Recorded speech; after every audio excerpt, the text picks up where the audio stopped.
Magandang araw mga kamami.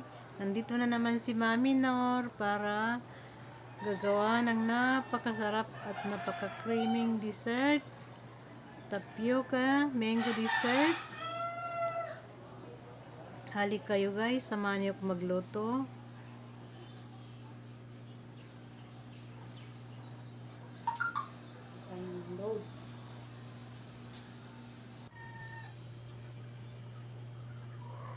Okay, slicein na natin ang mango ng square type.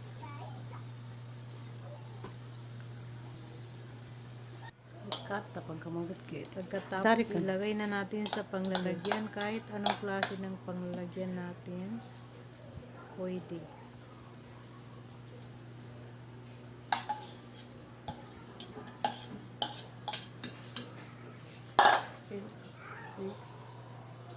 Cream. At maglagay na rin tayo ng Nestle cream, all-purpose cream, evaporated milk. Depende sa dami ng gawain natin. Pwede rin tayo gagamit ng lagyan na rin tayo ng condensed milk. Depende na naman sa tamis ng ating gusto. At maglagay rin tayo ng sago. Voice over. Maya pa di akong pagtawa. Tapos haluin. Maglagay rin tayo ng cheese. Optional lang ito mga guys. Kung pwede natin, kung mayroon tayo cheese, pwede tayo maglagay. Kung gusto natin pasarapin. Kung wala naman, okay lang, walang problema. Masarap din naman talaga.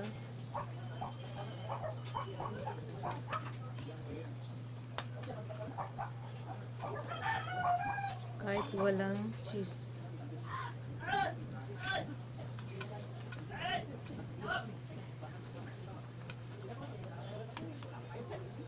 Depende sa size ng pag-slice natin guys. Maliit or malaki. At ihalo na rin natin sa panglalagyan.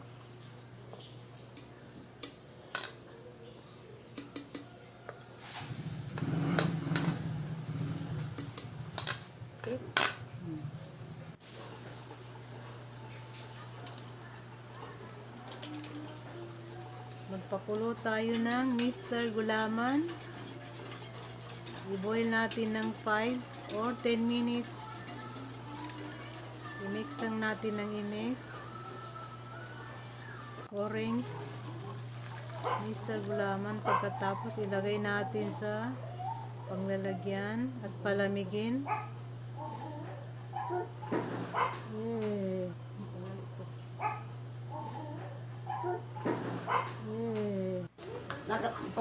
Balik dun sa loob, Tapos lumamig guys, slice natin ng Murap ka rin rin, no? May minunod ka no siya ito. maliit na size.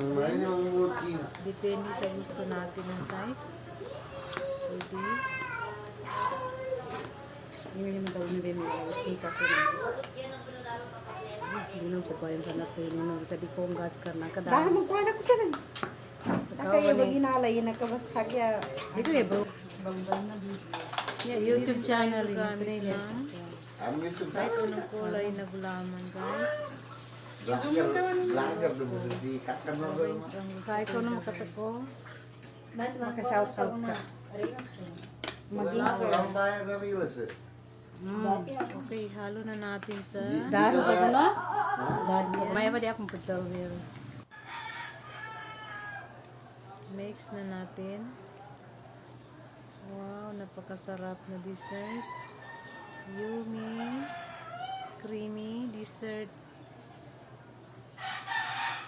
Salamat.